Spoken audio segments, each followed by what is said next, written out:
कर्ण का कवच और कुंडल एक अद्भुत रहस्य है जो महाभारत की कथा और आधुनिक विज्ञान के बीच एक रोचक संबंध स्थापित करता है।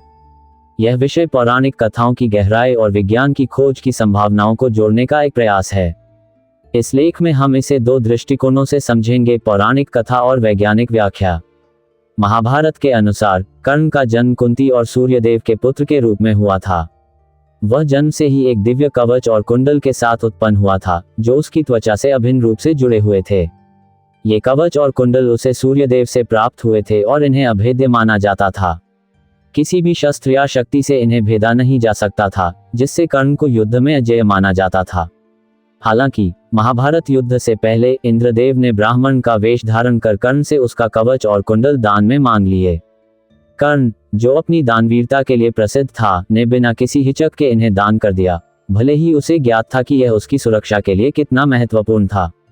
इसके बाद ही अर्जुन उसे युद्ध में परास्त कर सका। कर्ण के कवच और कुंडल की यह कहानी उसके पिछले जन्म से भी जुड़ी है। कुछ कथाओं के अनुसार वह पूर्व जन्म में दंभोदभव नामक राक्षस था, जिसे सूर्यदेव ने 100 कवचों का वरदान दिया था। नर नारायण विष्णु के अंशावतार ने उसके 99 कवच तोड़ दिए थे, लेकिन एक कवच बच गया, जिसके साथ कर्ण ने अगले जन्म में जन्म लिया। ये कवच उसकी पहचान और शक्ति का प्रतीक था। यदि हम इस कथा को आधुनिक विज्ञान, विशेष रूप से डीएनए के संदर्भ में देखें, तो एक रोचक व्याख्या मिल सकती है। कवच और कुंडल को कर्ण के शरीर से अभिन्न माना जाता था, जैसे कि वे उसकी त्वचा का हिस्सा हों। कुछ विद्वानों और कथाकारों ने इसे प्रतीकात्मक रूप से डीएनए से जोड़ा है। डीएनए प्रत्येक जीव की जैविक पहचान होती है, जो उसके शरीर की हर कोशिका में मौजूद होती है और उसे अद्वितीय बनाती है।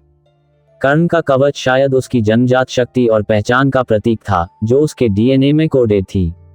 एक परिकल्पना ये हो सकती है कि कर्ण के कवच और कुंडल उसके जीन में मौजूद कोई विशेष गुण थे, जो उसे असाधारण शक्ति और सुरक्षा प्रदान करते थे। सूर्यदेव से उत्पन्न होने के कारण उसके डीएनए में सौर ऊर्जा या असाधारण शारीरिक क्षमता से संबंधित कोई जेनेटिक कोड हो सकता था। जब उसने कवच और कुंडल दान में दिए, तो यह उसकी उस शक्ति को त्यागने का प्रतीक था, जिसके बाद वह सुरक्षित हो गया।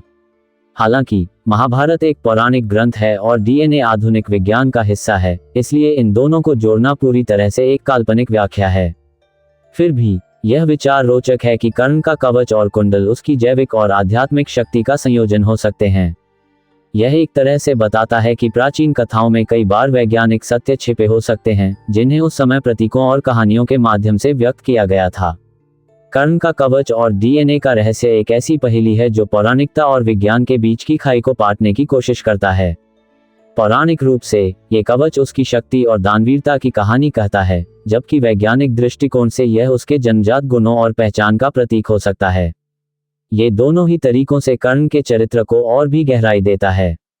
यह विचार न केवल महाभारत की गहराई को समझने का एक नया दृष्टिकोण देता है, बल्कि यह भी दर्शाता है कि प्राचीन कथाओं में छिपे संकेतों को आधुनिक विज्ञान की दृष्टि से कैसे देखा जा सकता है।